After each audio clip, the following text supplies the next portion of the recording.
तो बहुत कुछ ऐसा है जो संदेह के दायरे को और बढ़ाता है। ओएसिस स्कूल के प्रिंसिपल से भी हमारे संवाददाता विपिन चौबे ने बात की, उनका क्या कहना है सुनिए।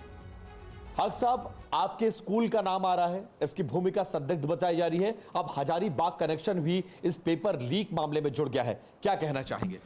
जब पैकेट्स खुलता है तो फिर से कई बार स्टेक होल्डर्स वहाँ मौजूद होते हैं, जिसमें एक सीएस होता है, 2 डिप्टी सीएस होते हैं, 2 इन्विजिलेटर्स होते हैं, एक एनटीए के द्वारा भेजा गया ऑब्जर्वर होता है और 2 कैंडिडेट्स जो खुद नीट के एस्पिरेंट्स है वो एज अ विटनेस रहते हैं। इन सब की निगरानी में पैकेट्स खुलता है। पहले पैकेट दिखाया था, देख लीजिए आप लोग, पैकेट ऐसा होता है।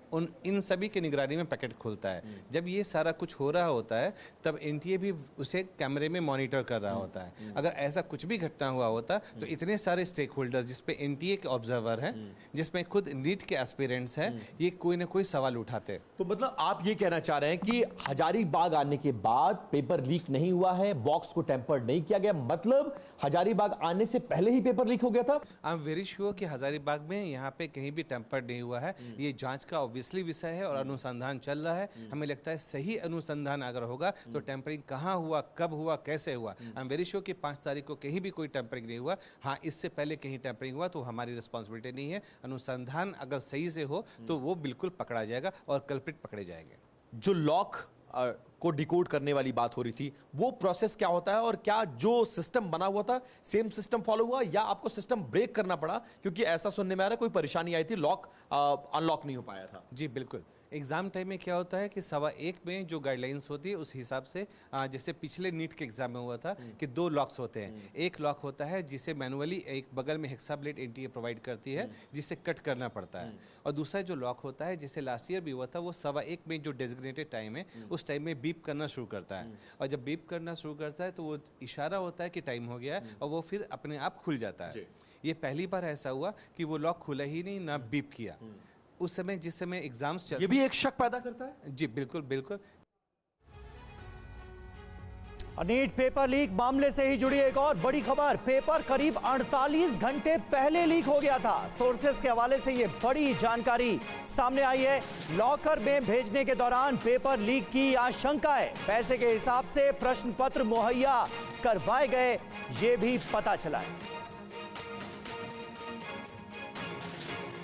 देखिए, ये बड़ी जानकारी सामने आ रही है क्योंकि अब तक इससे पहले यही जानकारी सामने आई थी कि 5 तारीख को पेपर हुआ और 4 तारीख को रात में जो सॉल्वर गैंग है उसके पास पेपर आ गया था, लीक हुआ पेपर पहुंच गया था। लेकिन अब यह पता चल रहा है कि पेपर करीब 48 घंटे पहले ही लीक हो गया था।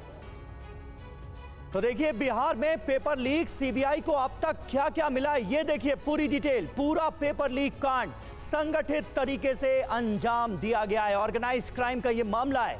नीट का प्रश्न पत्र करीब 48 घंटे पहले लीक हो गया। पैसे देने वाले कैंडिडेट्स को एक रात पहले पेपर दे दिया गया।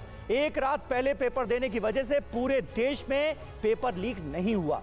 कम पैसे देने वाले कैंडिडेट्स को पेपर का थोड़ा सा हिस्सा दिया गया, यानी जितने पैसे दिए गए उसी हिसाब से डिलीवरी हुई। अब तक प्रश्न पत्र के बॉक्स में छेड़छाड़ का कोई सुराग नहीं मिला है। बैंक सेंटर तक पेपर पहुंचाने वाली कुरियर कंपनी से भी पूछताछ हो रही है। बैंक एग्जाम सेंटर के कर्मचारियों से भी पूछताछ होगी। रूट की मैपिंग की जाएगी। बैंक के लॉकर तक पेपर भेजे जाने के दौरान लीक होने का शक है। जले हुए पेपर की एनटीए के पेपर से सीएफएसएल में मैचिंग भी कराई जा रही है। तो इतना कुछ हो रहा है। इस पूरे मामले में सीबीआई किस तरह से जांच को आगे बढ़ा रही है, ये इन पॉइंटर्स के जरिए हमने आपको बताया। जल्दी से आपको ग्राउंड जीरो पर लिए चलते हैं। रुपेश कुमार हमारे संवाददाता पटना से हमारे साथ मौजूद हैं। रुपेश, सीबीआई केस हैंडओवर कर चुकी है, तफ्तीश चल रही है, कई बड़ी जानकारियां, खुलासे सामने भी आए हैं। ताजा अपडेट आप क्या दे सकते हैं जांच को लेकर?